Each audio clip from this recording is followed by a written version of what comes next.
दोस्तों, लाइव आ चुका हूँ। जिसे लाइव आना हो, साथ में जुड़ना हो लाइव के, जुड़ जाए। आप लोग कैसे हैं? हम तो कुशल पूर्वक से हैं। हमें आशा पूर्ण विश्वास है आप लोग अपने परिवार के साथ सकुशल जीवन यापन करते होंगे। शीतलहर का प्रकोप तो हो गया है, ठंडी खूब पड़ रही है ना। हाँ, ठंडी पड़ रही है। आप अपने बच्चों, अपने परिवार को सेफ्टी में रखें। ठंडी काफ़ी है, घर के बुजुर्गों का ध्यान दें।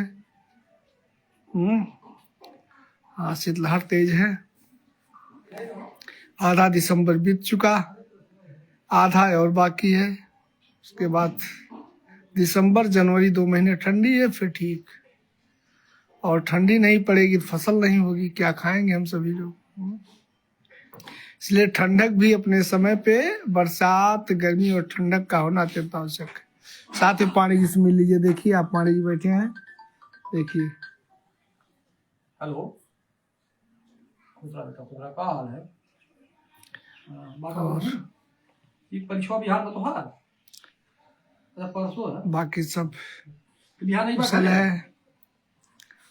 तो उसका तो मोटरसाइकिल उठो हो जाता है। आज 2-3 दिन मौसम मतलब की फुर्सत नहीं मिली, और इसलिए नहीं आ पाए। आज ही अब फुर्सत मिली है तो आ गए हैं। और अच्छा ठीक बात, हम कल सर तो बिहार चलिए, वहीं चल जाए, क्या करेंगे बाकी सुनाए। अच्छा ठीक है,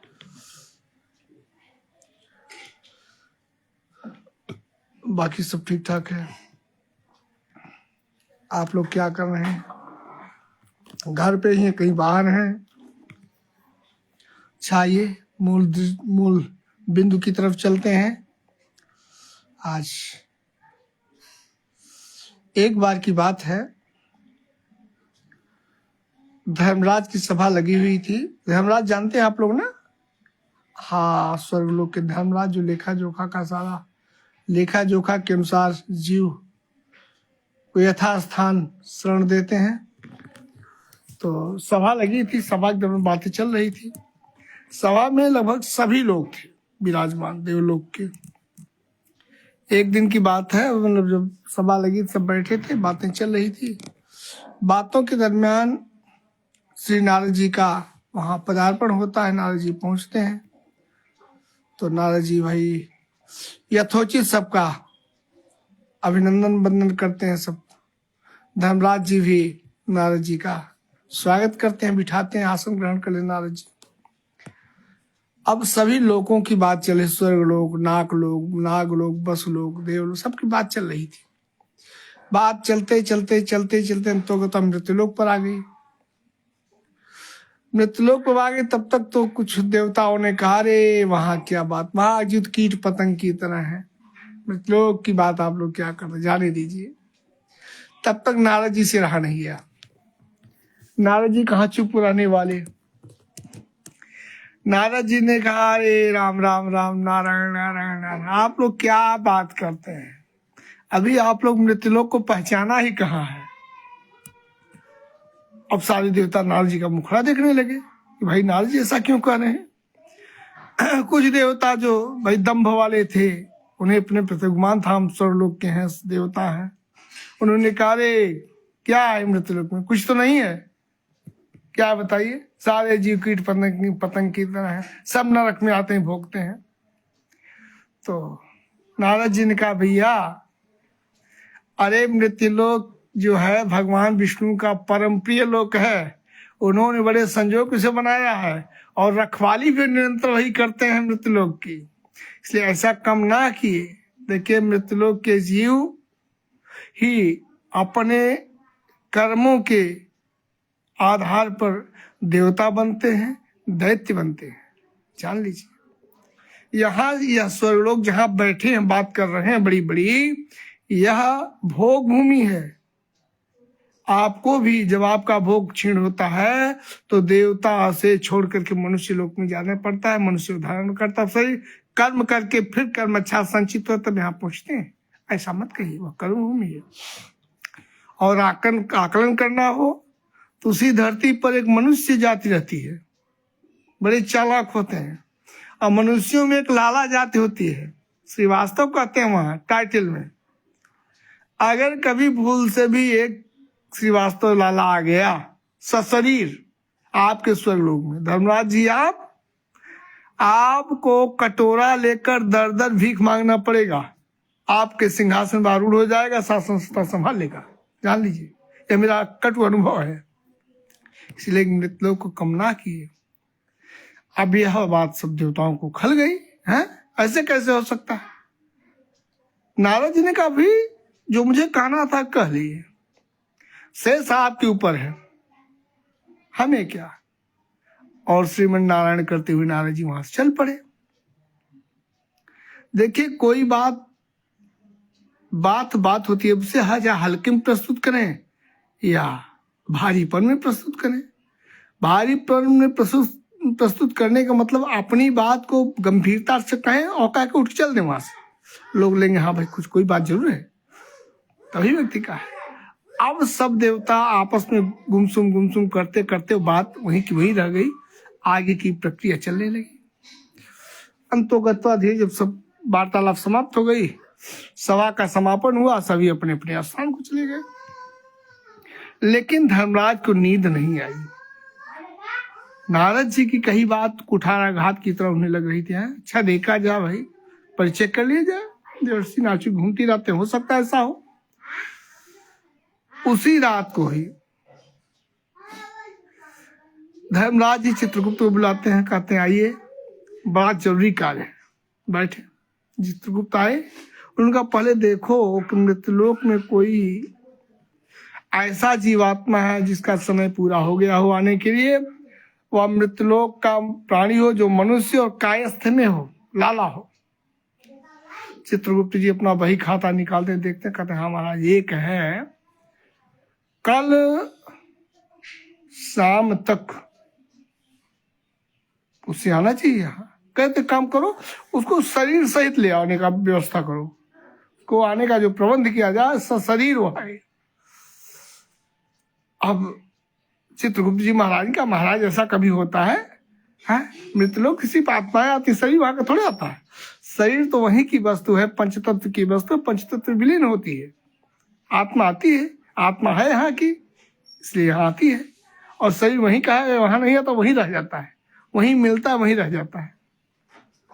और आत्मा यहाँ मिलती है, यहाँ चली जाती है। धर्मराज ने कहा चाहे जो भी हो भाई, हमें एक शोध करना है, परीक्षण करना है, इसलिए ऐसा होना अत्यंत आवश्यक है। आप प्रबंध कीजिए और वहां से सशरीर ले आ जाए उसे। चित्रगुप्त ने कहा ठीक है महाराज, आदेश कीजिए, आप व्यवस्था कीजिए, कोई बात नहीं। धर्मराज ने आदेश दे दिया, अपने 4 यमों को बुलाए, यमदूतों को कहा भाई जाओ और ऐसी व्यवस्था करके जाओ कि वहां जा करके मृतलोक में चित्रगुप्त से पूछ लिए नाम पता वगैरह, वहां जाइए, उस व्यक्ति को शरीर लेके आना है। कहा ठीक है महाराज। चारों दूत चल दिए, आपस में कानाफूसी करते हुए कि भाई ऐसा तो कभी नहीं हुआ था, आत्माएं आती थी, आत्मा को लाने में कितना परेशानी झेलनी पड़ती, जल्दी आती नहीं है, शरीर लाया कैसे क्या होगा। मृतलोक के प्राणी बड़े उद्दंड होते हैं, आत्मा किसी तरह जबरदस्ती खींच के निकालते हैं शरीर से, जल्दी आती नहीं है, तो शरीर कैसे आएगा। चलो देखा जाएगा। सब पहुंच जगह आए मृतलोक में। जब दूत पहुंचे उस समय शाम के गर्मी का महीना था, शुक्ल पक्ष था और पूर्णमासी की तिथि थी। आकाश में चंद्रमा पूर्ण अपना रूप से छाए थे, चांदनी छिटक गई थी। संध्या के समय चारों गण आए और अभी श्रीवास्तव जी किसी सेठ के यहाँ मुनीब का काम करते थे, अभी आए थे, अपना वस्त्र भी नहीं निकाली थी।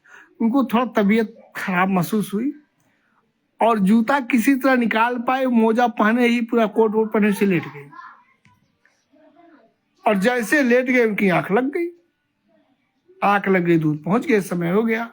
दूतों ने कहा कैसे किया जाए, तो चारपाई पे लेटे थे बेचारे, गर्मी का महीना था, दरवाजे पे बाहर द्वार पे चारों दूतों ने क्या किया, टांग लिया चारपाई सहित और लेके चल पड़े।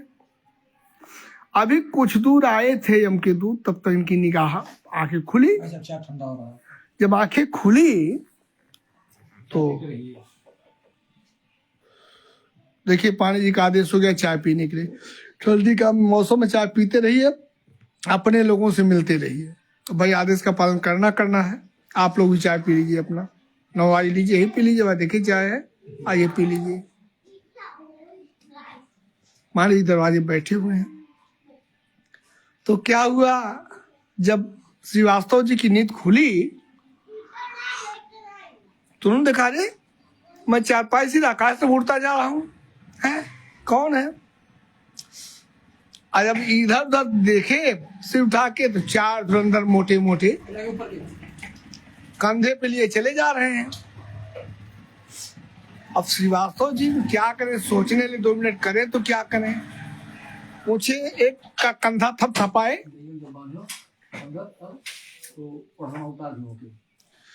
और पूछे, भाई आप लोग कौन हैं, मुझे इस तरह कहाँ ले जा रहे हैं।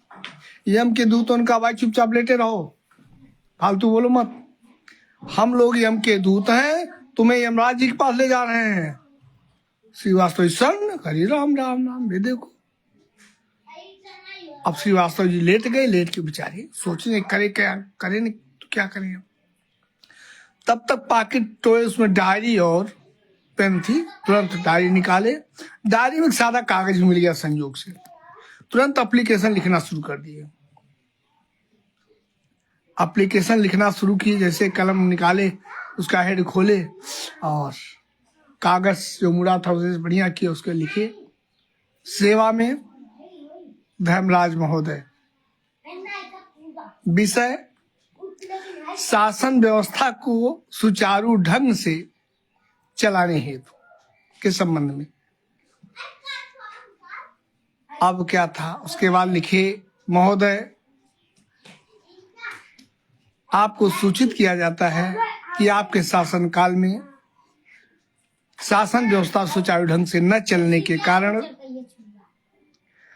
आपके पद पर मृत्युलोक का यह पत्रवाहक भेज रहा हूं। इसके द्वारा पत्र पाते ही आप स्थान रिक्त कर दें, उस स्थान पर इसे आरूढ़ करें, तब तक के लिए जब तक के लिए शासन व्यवस्था सुचारू ढंग से चलने नहीं लगती।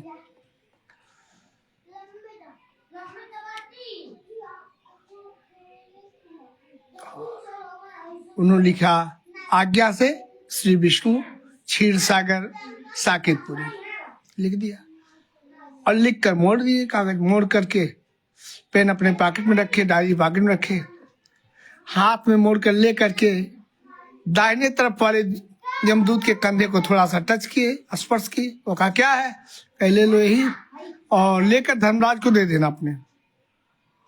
कहे क्या, कहे भाई दे देना ना, लो पकड़ो। यम का दूत पकड़ लिया। अब आराम से इतना से लेट गए, ले गए यम के दूत। अर्धरात्रि व्यतीत होते होते पहुंच गए धर्मराज जी के पास, उतार दिए इनको। अब यह खड़े हुए, अपना धोती होती ठीक किए, कुर्ता उर्ता ठीक किए। तो धर्मराज जी ने कहा क्या नाम है, इन्होंने अपना नाम बताया। अच्छा श्रीवास्तव, हाँ जी हमारा श्रीवास्तव हूँ। तब तक दूत को याद आया, उन्होंने पत्र दिया धर्मराज जी को। धर्मराज जी ने कहा ये क्या है, कि महाराज जी से इन्होंने दिया, ले लीजिए। कि भैया क्या है, श्रीवास्तव जी का महाराज, अरे आप पढ़ तो लीजिए, आपको पता लग जाएगा। जब धर्मराज जी पत्र पढ़े, नीचे सिग्नेचर था ये विष्णु जी का, खड़े हो गए सिंहासन से, करिए राम राम राम, इतना बड़ा पढ़ गया, बैठो बैठो, बैठा के सिंहासन पे बिठा दिए और खड़े होकर महाराज हमारे लिए क्या आदेश है। तो श्रीवास्तव जी ने पहला आदेश जारी किया, धर्मराज जी जब तक ये व्यवस्था आपकी सही ढंग से नहीं चलने लगती, आप तब तक अपनी व्यवस्था कहीं रखें, यहां दिखाई मत पड़िएगा। अब बेचारी करे तो क्या कहे महाराज, कहाँ मैं जाऊं, मेरा भरण पोषण कैसे हुआ। उनका हम नहीं जानते कुछ। श्रीवास्तव जी ने कहा हम कुछ नहीं जानते, आप अपनी व्यवस्था कीजिए और हमें शासन व्यवस्था को चलाने में व्यवधान मत डाली, जाइए हटिए। अभी बेचारी करता मरता क्या करता, चल दिए, छोड़ दिए वहां से। अब परेशान दर दर, तुरंत इन्होंने दूतों को आदेश दिया कि नरक के दरवाजे बंद कर दिए जाएं। अब आज के बाद से जो भी प्राणी मृतलोक का आएगा सीधे स्वर्गलोक को आएगा। अब क्या था, अब सारे मृतलोक के प्राणी चाहे पापात्मा हो चाहे पुण्य, सब स्वर्गलोक की तरफ जाने लगे। स्वर्ग का दरवाजा खुल गया। यहाँ तक कि आज के पहले जब से कलयुग लगा, नरक लोक में यमराज के इतनी भीड़ कि एक बुलाओ 10 धामे, तिल मतलब पैर रखने की जगह नहीं थी, तिल भर मात्र जगह नहीं भाई, इतनी भीड़। जितने प्राणी आते सब नरक लोक जाते थे। और जब से इन्होंने शासन सत्ता संभाली, सारी भीड़ आ गई स्वर्गलोक में। अब स्वर्गलोक में तिल रखने की जगह नहीं। यहाँ तक कि यमराज के लिए वो समस्या आ गई, प्यास लगे तो खुद उठ के सुराही से पानी पिए, भूख लगे तो भोजन बनाए तो भोजन पाए। बेचारे कौन करे, कोई है ही नहीं नरक। अब क्या, यमराज जी परेशान, एप्लीकेशन से पे एप्लीकेशन दे, कोई सुनवाई ही नहीं। क्योंकि एप्लीकेशन देते धर्मराज पास आता था और धर्मराज की सत्ता में जो आरूढ़ था फाड़ के फेंक देता था, आके जा ही नहीं पाता था। करे क्या करे। कुछ दिन बीता तो यमराज जी ने कहा बड़ी समस्या, देखता हूं भूखन मर जाएंगे हम। अब यहाँ शिकायत करने के लिए विष्णु जी के पास जाने लगे। रास्ते में कुछ लोग मिले, पूछे भाई कैसे क्या हुई, समस्या हमारी क्यों आ गई। किसी द्वारा पता लगा कि धर्मराज के यहाँ जो व्यवस्था संभालने वाला है मृतलोक का कोई श्रीवास्तव आके बैठ गया है। धर्मराज जी कटवाले भीख मांग रहे हैं, घूम के भरण पोषण कर रहे हैं, आपको कौन चलावी। अब जाहिर है तब तो रास्ते में धर्मराज जी मिल गए भीख मांगते हुए। कहे धर्मराज जी क्या कहे, भैया क्या बताऊं, देखो यही हाल है। इनका भैया मेरी भी समस्या है, क्या करें, चलो दोनों लोग चलते हैं। दोनों लोग चलते चलते पहले पहुंचे भोलेनाथ के यहाँ। कहे भाई क्षीर सागर में डायरेक्ट जा नहीं सकते, चलिए भोलेनाथ पास उनको भी साथ ले लें। भोलेनाथ के यहाँ गए, समस्या बताए, भोलेनाथ को साथ ले लिए। अब तीनों कहाँ तो थे, 3 हो गए। तीनों ने कहा चलो भाई देवताओं के राजा इंद्र उनको भी साथ ले लो, तो एप्लीकेशन भारी पड़ेगा। कहे हाँ ठीक है, इंद्र को भी साथ ले ली समस्या बताकर। अब चल के भाई ब्रह्मा जी को भी साथ ले लो, राष्ट्राध्यक्ष हैं, ब्रह्मा जी को साथ ले लिए। अब लोग चल पड़े। इधर जा ही रहे थे, उधर विष्णु जी के कानों में बात पड़ गई। यमराज धर्मराज के आह की पुकार विष्णु के हृदय तक पहुंची। वो क्षीर सागर छोड़ के नंगे दौड़े चले आ रहे थे कि भाई क्या बात, क्यों लोग परेशान हैं। रास्ते में विष्णु जी से मुलाकात हो गई। विष्णु जी कह रही है कहाँ जा रहे हो। कह रहे महाराज आप ही से मिलने आ रहे थे, हम लोग पूरा देवमंडल खाली करके आ रहे हो, क्या बात है। कहे महाराज अरे मृतलोक का एक प्राणी आ गया है और उसने आप शायद उसको बुलाए हैं शासन सत्ता संभालने के लिए। आपके जो आपने आदेश पारित किया था उसी आदेश का पालन करते हुए देखिए हमने उसको आरूढ़ कर दिया अपने स्थान पे, और तब से हम दर दर भटक रहे हैं, किसी तरह भरण पोषण कर रहे हैं इधर मांग के। यमराज जी की भी हाल है देखिए। हम लोग भोलेनाथ पास आए, उसके बाद इंद्र जी को लिए, महाराज ब्रह्मा जी को लिए साथ लेकर आ रहे हैं, क्या करें महाराज बड़ी मुसीबत में। विष्णु कह रहे भाई हम तो कोई कहा, मेरे पास कौन आया। अरे भाई मृतलोक के प्राणी अपने कर्मों के अनुसार शरीर त्याग करके जीवात्मा आती है यहाँ, यह कैसे उल्टा पुल्टा हो गया। सारी किस्सा सभा से लेकर नारद जी की बात तक धर्मराज जी ने कहा विष्णु जी से। विष्णु जी मुस्कुराने के, ओहो तो आप लोग नारद जी की बातों पर विश्वास नहीं किया है। ओ अब तो भोगना ही पड़ेगा भाई। अच्छा चलो चलते हैं। अब ब्रह्मा विष्णु रुद्र साथ में इंद्र सहित धर्मराज यमराज आए। देखे थे अपना शासन सत्ता संभाले थे, लाखों करोड़ों लोग इनके सेवा में लगे हुए थे, पूरा खचाखच भरा हुआ था स्वर्गलोक। विष्णु ने कहा अरे वाह। आज जब विष्णु जी को देखा थे खड़ा हो गया हाथ जोड़ के। विष्णु बारे भाई कौन हो, कहाँ से गए महाराज? आप ही तो भेजे हैं और आपने ही मुझे इस पद पे आरूढ़ किया है, आप करें। आप कौन? कहा महाराज आप इतना जल्दी भूल जाते हैं? हम तो जानते हमारे मित्रों के लोग भुलक्कड़ होते हैं, आप तो हम लोगों से भी ज्यादा भुलक्कड़, भूल गए। विष्णु कहा भाई ऐसी बात तो थी नहीं, हमने कहा भेजा। कहे अरे महाराज ऐसा न कहिए, आपने बिना आपके एक पत्ता भी नहीं हिल सकता तो बताइए कैसे? कहे नहीं भाई कोई प्रमाण दो, प्रूफ। हाँ महाराज। तो धर्मराज जी से निकालो इनका आदेश, आप रखे हो ना। धर्मराज डरते डरते अपने बचाए पॉकेट से निकाले, आदेश विष्णु जी को दिए। अब विष्णु जी कहा भाई ये तो मेरा सिग्नेचर भी नहीं, मेरा पत्र भी तुम कुछ लिखे हो और कह रहे हो मैं लिखा। कहे महाराज श्रीवास्तव का महाराज आप ऐसी बात करते हैं। तब तक तो इंद्र ने कहा महाराज देखो धर्मात्मा की पापात्मा है। तब तक नारद जी प्रकट हुए मुस्कुराने, करे भाई अब कहाँ पापात्मा रह गया? जिसके सामने, जिस युग सामने त्रिदेव खड़े हो, इंद्र खड़े हो, देवलोक के वो धर्मराज के आसन पे आरूढ़ हो, वह पापात्मा हो सकता है? पापात्मा रहेगा तो कैसे आरूढ़ होगा? ओहो, सबकी बातों में बात लगी नारद जी की। नारद जी ने पहले कहा मैं पहले ही कह रहा था, नहीं माने ना, लो भोगो। विष्णु जी ने कहा भाई कैसे सिद्ध करो मेरा सिग्नेचर है, मैंने पत्र दिया। कहे महाराज बताइए। हमारे मित्रों में कहा